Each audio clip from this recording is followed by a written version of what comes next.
Greetings and welcome to the Reparenting Daily podcast. In this podcast, we'll dive deep into reparenting, exploring all of the tools and resources that you'll need to help you along your journey. This podcast is divided into 3 sections. The first is a daily reading. The second is a discussion of the reading, followed by suggested journal prompts. And the last section is a peaceful meditation for closing.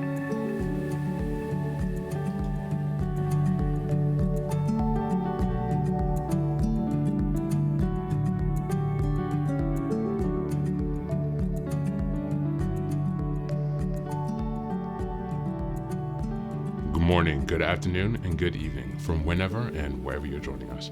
I'm so glad you've joined us today on this journey of self-expansion and growth. If this is your first time here, welcome. Please don't forget to like, share, subscribe this podcast wherever you're listening, on Apple Podcasts, Spotify, or YouTube. Your help here really makes a huge difference in allowing us to spread the word and build a more supportive community as we continue with our self-reparenting. Now, before we get started, I have some quick updates for you.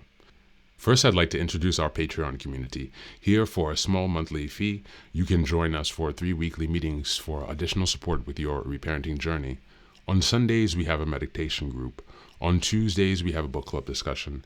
And on Thursdays, we have open topic conversations. You can find out more details about this if you go to the Reparenting Daily website and check out on the community tab. In addition to that, we also have a WhatsApp group to foster more daily connection and support for whenever you need it. And this is a community of fellow travelers from around the world who will always be there when help is needed. It's just one of the many ways that we're building our network of resources that are really going to help support your reparenting journey. For the next update, I'm very excited to announce that I've just released some first books. The first is probably the most important, and it's called the Reparenting Daily Journal. Now, this journal is a daily guide for 365 days of the year. We'll be starting in 2025, and basically each month corresponds to a theme in reparenting, and each week of each month corresponds to a sub-theme of the monthly theme. Now, from the beginning of the year, 2025, each daily episode will correspond with the themes in the daily workbooks. And so you can use this as a guide to work through your reparenting journey to stay focused, ensuring that you cover all of the most critical areas within a year's time. And again, this will be aligning up with the podcast, so you can use both of these to make a more engaging and interactive experience. This is ensuring that you really book progress on your reparenting journey. The next set of books I've written is called Fairy Tales for Reparenting.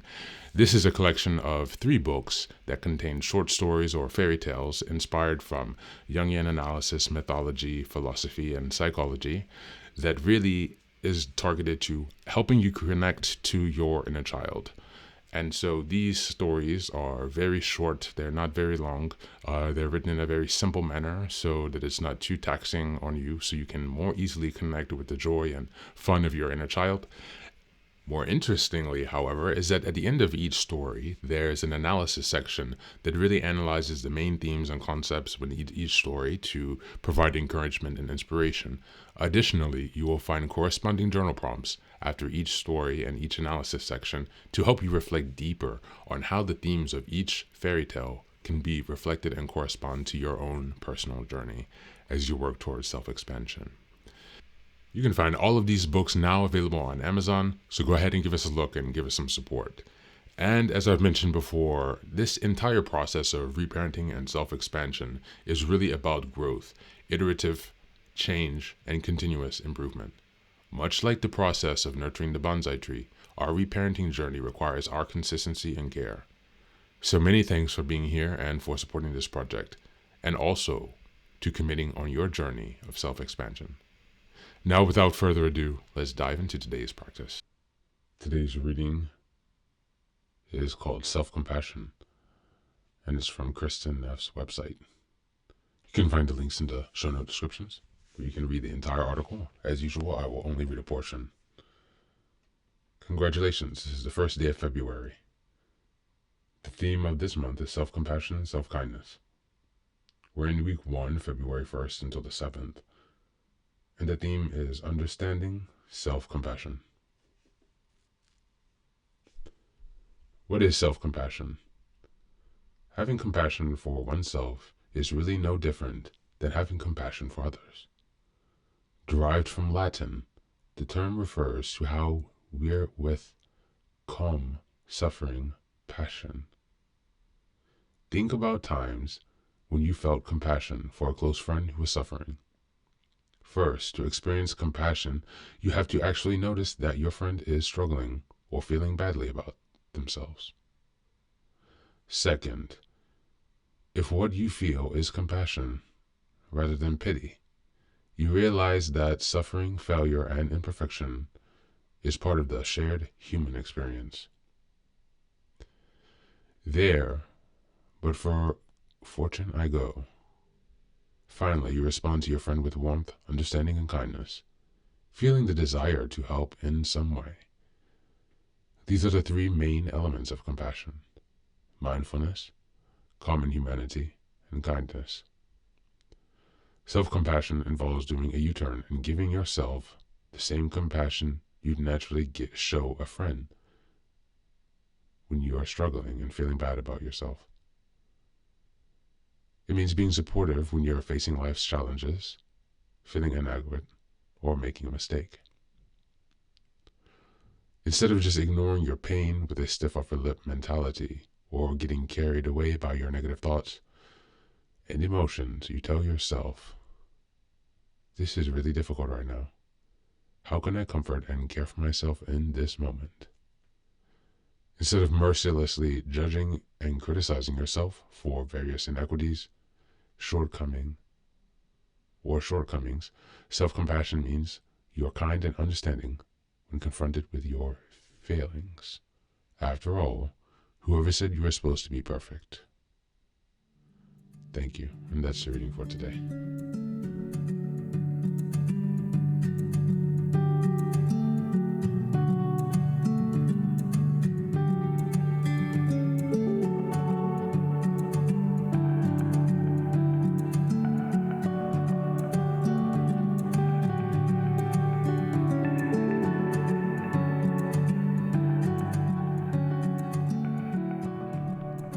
Welcome back. Now, this reading highlights the essence of self-compassion by breaking it down into three elements: mindfulness, common humanity, and kindness. In the context of understanding self-compassion this month, it encourages a shift in perspective. Rather than treating oneself with harshness or indifference, self-compassion asks us to acknowledge our struggles with the same warmth we'd offer a friend. This aligns with reparenting because it challenges the internalized voices of criticism and neglect we may have absorbed in childhood. Many people were not taught how to respond to their own pain with kindness, often defaulting to self-judgment and suppression. Learning self-compassion is a crucial part of reparenting, as it rewires the way we respond to ourselves in the moment of struggle, replacing old patterns with supportive, nurturing self-talk. Reparenting involves consciously offering ourselves the care, patience, and encouragement that may have been missing in our upbringing. This reading illustrates how self-compassion fosters that process by teaching us to acknowledge our pain without avoidance, recognize our shared humanity rather than feel isolated in our suffering, and to respond to ourselves with genuine kindness. Instead of reinforcing shame or perfectionism, self-compassionate reparenting helps us build a sense of inner security and self-worth. By practicing self-compassion, we become nurturing presence we once needed, ultimately fostering emotional resilience and a deeper sense of self-acceptance. As we move on to the journal prompts today, number 1, think about a recent time when you were hard on yourself for making a mistake. How would you respond if a close friend were in the similar situation? And what would change if you extended that same kindness to yourself? Number 2, reflect on a moment from childhood when you needed comfort but didn't receive it. How can you give yourself that comfort now? And number 3, write a letter to yourself from the perspective of a loving, wise caregiver. What would they say to encourage and support you in your current challenges? Thanks for being here. As always, take care of yourself and do be well.